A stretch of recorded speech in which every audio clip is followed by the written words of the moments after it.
It's like, just calm down, folks. Just calm down.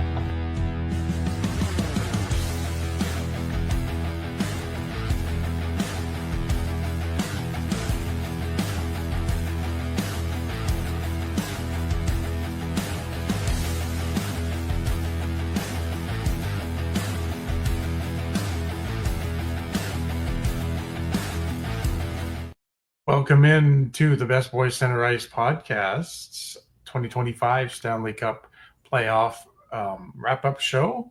Nice. Carson's redone the graphic. Looks really Give me good. just a second while I Okay. update that. But yeah, we redid the brackets. And we're here after only one game on the schedule tonight between Winnipeg and Dallas.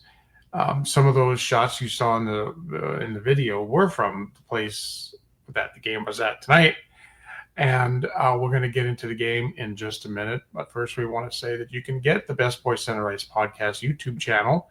You can get all of these nightly shows that we've done, and you can get them all available on our YouTube channel on the Refocused Radio Network, along with us. There's Rudy Campos Jr. and Sweep the League, and Shemaya Reed and the I Am Refocused Radio podcast. Tonight, only one game to talk about, and again, it was another hat trick for the Dallas Stars.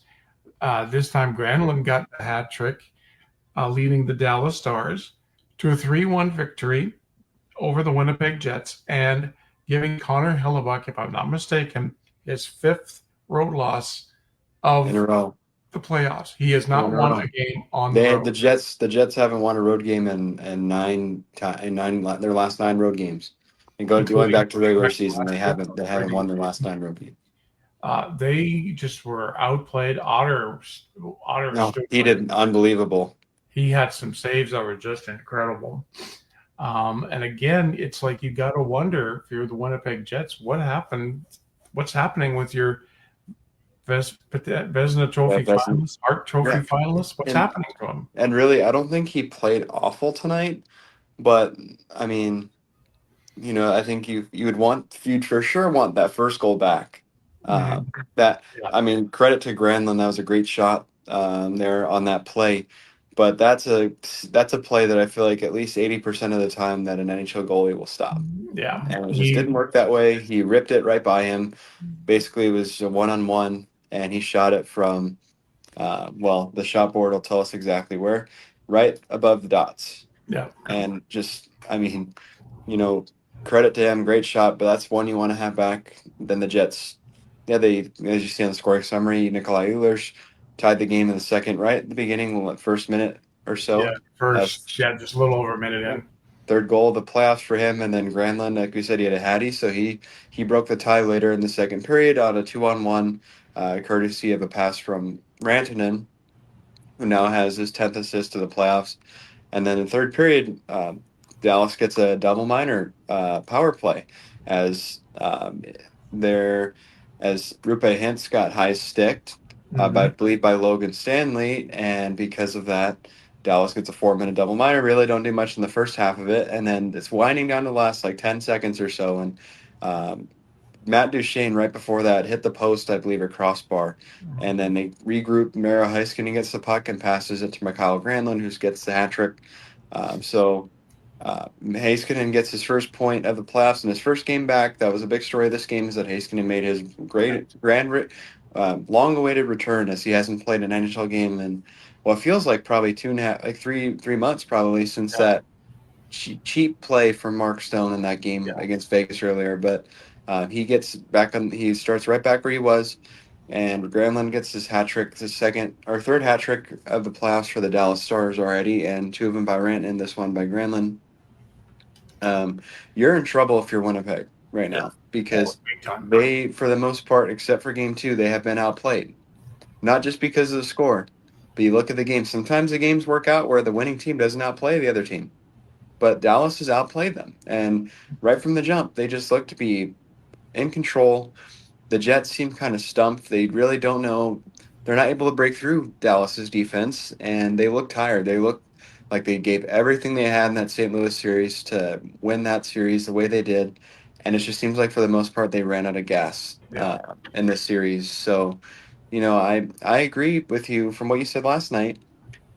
Don't be surprised if this one ends in five because Mhm. of how Dallas has dominated and Otter's been the better goalie. And that's what it takes at this point is to be the better goaltender. And Jake Ottinger has been a brick wall this series for the most part, again, except for game two. He has been really good. He looks poised, under control, not giving a lot of rebounds. You look at what he's facing here on the shot board, and then that'll kind of go back to what he thinks. Winnipeg had 32 shots tonight in comparison to Dallas' 24. So Ottinger was 31 to 32. Again, shots all throughout the ice. They had plenty of golden opportunities right in front of the net front. The only goal that came about was Nikolai Ehlers, and he was not a very good goal to give up right along the goal line. But those are going to happen, and Otter stood tall the rest of the game. And then again, Dallas's 24 shots, so Hellebuck 21 to 24. A lot of Dallas's goals come right between the region of the dots, and they have plenty of opportunities right in front of the net. Not too much going on from the point, but they did what they had to, and they won this game. A gritty, low-scoring hockey game, and Dallas is up 3-1 in the series, and they win this game 3-1. And you pretty much can, in my opinion, probably wrap this one up because the Dallas Stars get their two of their key guys back, and Robertson and Heiskanen in the series. I just don't see a way Winnipeg snaps 3 games off in a row, especially with how Hellebuck has played just not very well this whole postseason. What do you think? Yeah, I don't think I'm still going to stand by what I said last night. I don't think this goes past game five. I think Dallas walks into Winnipeg, and I think they take it and they walk away going back to the Western Conference Finals. And I just Winnipeg is just snake bitten. And I wish you could sit there and pinpoint what's wrong with Connor Hellebuck, but no, I have no idea what's wrong with him. No confidence, apparently. He's Nope. letting in goals that he would not let in during the regular season, and this No. goes back to the Minnesota series. He is just not the playoff goaltender, and like St. Louis. you can win 40 games, 40 plus games. You could be Vezina It doesn't Trophy, matter. It all matters what you Hart play in Trophy April through finalist. June. It doesn't matter because once that first game in the first round starts, everybody's at zero. And if you don't perform and you don't get your team out of they barely got out of the first round. And if they're not going to get out of the second round, I just you're right. They're not going to roll off 3 wins in a row to win this No. thing. And I mean, Dallas, credit to Dallas, they made all the right moves during the season as far as grabbing players. Um, they got the big deal was the Rantanen trade, and then they got Granlund in a trade as well. So very good asset management by the Dallas Stars, and those guys have all become effective and a key part of this team. And obviously the mainstay guys that are still so effective, like Hintz, Robertson, Heiskanen, Wyatt Johnston has become a household name for that team. He has been really good.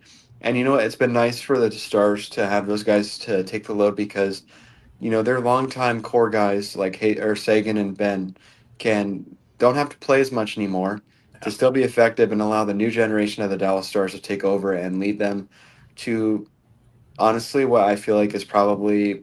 I know you're gonna probably disagree or not disagree, but maybe not be happy. But I keep looking at the teams left, looking at how they played. I can just see the Dallas Stars going all the way to the promised land and winning the Stanley Cup. They've been that good of a team. They fought all the adversity in round one against the Avalanche, being down two of their key guys. No one, including myself, I thought Colorado was going to win that series. yeah. Gave them a chance, and they have proven everybody wrong. They played so well, and it's just going. They're the team to beat in the NHL right now. I think out of all these I think teams, they're the team to beat. and you see all these, with the 8 teams that are left, how do you rank them? And Dallas is ranked number one to win the cup. And you know what? I'm going to go Oiler blue until they play their last game. But you know what? I think Dallas is just a lot stronger. They're a complete team. Lines one through four, they have those guys that can score and put the puck in the net and still play you hard in the walls. Defense pairs 1 through 3, goaltending. You even look at a potential future conference final, Dallas and Edmonton again. Depending what pick's looking like, I mean, there's no way you can say Stu Skinner's better than Ottinger, No, and he's no. been the key to that team. Is he's been just keeping him in it. But again, the fourth game's always the hardest one. That crowd in Winnipeg's going to be going crazy nonetheless on Thursday, but just a crushing loss for the Jets. I just don't see them snapping 3 games in a row against Dallas. I really don't. No, and that game 5 from Winnipeg will be Thursday night. It's going to be the late game on Thursday. Now we switch our attention to tomorrow night. 2 games again, both of them on ESPN down here in the States. Game 1 is Florida Panthers in Toronto against the Maple Leafs, with the Panthers and Leafs series tied at 2. Going into Toronto now, it's home ice for the Maple Leafs. You mentioned it to me off air about Matthews. He has not shown up in the playoffs. He's nine games he's played in the second round in his career, obviously this year, and then back in 2023 when the Panthers made the finals the first time, and he has no goals in those 9 games. I mean, he has been not a playoff performer, and I don't get. I look through these pages and stuff and these posts, and everybody's just defending him, and I'm like, for what? Like, he is their captain. He is the only captain, or really the only captain on the team in this thing, or a key part of his team player that hasn't stepped up. You look at all these guys that have, Carolina, Svechnikov, Aho, Jacob Slavin as well, OT winner in the series. Washington, Ovechkin, even though they're down 3-1, Ovechkin's played really well this playoffs this year. And Logan Thompson's been there when they need to. Edmonton, Vegas, Jack Eichel for Vegas, Mark Stone, Aiden Hill earlier on, Shea Theodore. Edmonton, obviously, McDavid, Draisaitl, Bouchard, Hyman, guys like that. Corey Perry, Vander Kane. Winnipeg, Dallas, even though Winnipeg is not looking well. Nikolai Ehlers, Kyle Connor, Mark Scheifele, Josh Morrissey, Dallas. Mikko Rantanen, Rupe Hintz, now with Heiskanen being back, Jason Robertson, guys have stepped up. And then I'll go to the last series, Florida and Toronto. Bobrovsky for Florida, Barkov, Sam Bennett, Brad Marchand, the new guy. And then Toronto, I give credit to Nylander, Marner, Joseph Wold, and Anthony Stolarz, both of them. Morgan Riley. Austin Matthews. Nope. He's not in the conversation. Nope. He's just hasn't played well. I think this is going to be a really good game, but I have Florida winning it. I think they've gotten the momentum back. The Leafs have been in this position so many times, and they're not expected to advance. And I think there's so much more out of any team in the playoffs right now that's left. There's the most pressure on the Toronto Maple Leafs to beat their reputation. Yeah, and they know what stigma is there, and I just don't see.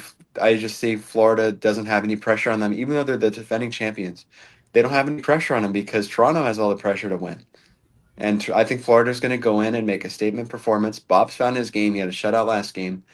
And I think that Florida's going to take this game, and I think they're going to take it pretty convincingly as well. Yeah, in Toronto, I agree. I'm going with Florida over the Maple Leafs in this one. Again, that series is tied at 2. The late game in Edmonton Oilers in Vegas against the Golden Knights, with the Oilers leading the series 3-1 thanks to a shutout the other night for Stu Skinner, who will be between the pipes again because they're still thinking that Pickard probably won't be back this series. So you're the Oilers. You're up 3-1. You know that you're going to go into a hostile fortress. You know that it's going to be the Vegas Golden Knights are going to come out because they don't want to go home. They didn't play well in Game 4. They let an opportunity to fire shots at a kind of a shaky goaltender, and they didn't get that done. And they don't want to go home. So you know that they're going to come out all guns blazing. And the Oilers, and they have to play double of what, really, in my opinion, they have to kind of play double of what they did the other night in Edmonton to get by this game. Now, I know you're going to say, I know you've said that, you're going with Vegas on this one. I'm going with the Oilers because it wouldn't be right if I just said, I'm going to go with Vegas because, the Oilers are up 3-1. I still think the Oilers can win this game in Vegas. They've won in Vegas already. They've won twice in Vegas. It's a little different scenario, but if the Oilers can put together another solid game like they did the other night, this could be done. I don't think I don't know, but The Golden Knights don't want to go home. They want to keep their season alive, and I think it's going to be a really tough, gritty game. But I just, like I said yesterday, again, not to just be a hater or to listen to you rant and rave when I love, because I love when you do that. But I'm not sold by Stuart Skinner. I'm not. He had a good game yesterday, but he got a lot of help from the defense, who blocked a lot of shots and got in a lot of lanes and really didn't get Vegas much of any golden opportunities. I don't. I feel like he's going to be the difference for the Oilers whether they lose or win this game. Yeah. I really do. I mean, and the other way you could say the same thing. Aiden Hill's got to stay calm and stay in his net and stop getting involved in the game, because that was a big problem last night. Is he got way too involved too quickly, and it screwed them up. But I think that's the biggest difference in this game, is which Stu are you going to get, because Vegas is going to be coming out all guns a blazing. They don't want to go home right now, Yeah. and again, I was shocked with their performance last night. I would anticipate them to be shooting as much as they can, because they need to break through, and also the power play's got to break through for them a little bit more. But I think that's the biggest key, is what Stu you're going to get, if you get the good Stu or bad Stu. Um, you know, I would like, again, for the Oilers to win, but I just see Vegas being too strong, too prideful of a team to let this slip away and lose 4-1 in the series. Um, Let me ask the important question here. Yep. If the Oilers lose tomorrow, and a big part of it is the goaltending, do you think that you'll have a little bit of a rant and rave? Oh yeah. No, Yes. if it's a Stu problem, we'll have a rant and rave tomorrow night. Well, and you gotta hope that doesn't happen, because not to disrespect him, backup's going to be Olivier Rodrigue, who's barely played in the NHL, and It's never stepped on the ice. so I was I like, know this will be a very good, interesting game. But again, Edmonton's up 3-1 in the series. They have the upper hand for sure, but this isn't over yet. They still got to play. They got to play, like what you said in your TikTok today, double what they did yesterday, because Vegas is going to be all guns a blazing. Their big guys are going to be playing a lot more. Like Eichel's going to be out there a lot of the time. They got to be ready for an onslaught, because they're going to get it from the fans and from the team. Yeah, so it'll be a good game tomorrow night, no matter what. It's a 8:30 start Central Time, so we'll be on probably around 11:30 or so tomorrow night with the 2025 Stanley Cup wrap-up show. As you can see now, the East is still as it was. Carolina leads Washington 3-1. Florida and Toronto are tied at 2.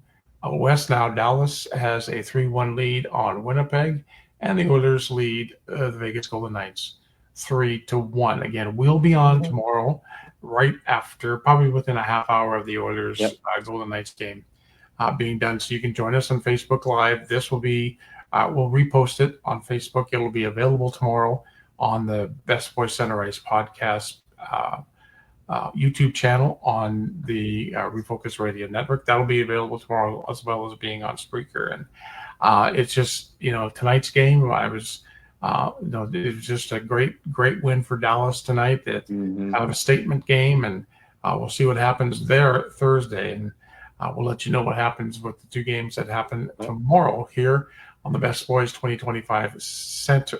Let's do that again. The Best Boys 2025 Stanley Cup wrap-up show. I know it's been a long day, and we'll be back again tomorrow night. But in the meantime, and in between time, everybody have a great hockey night. See you tomorrow. Okay, see you tomorrow, son.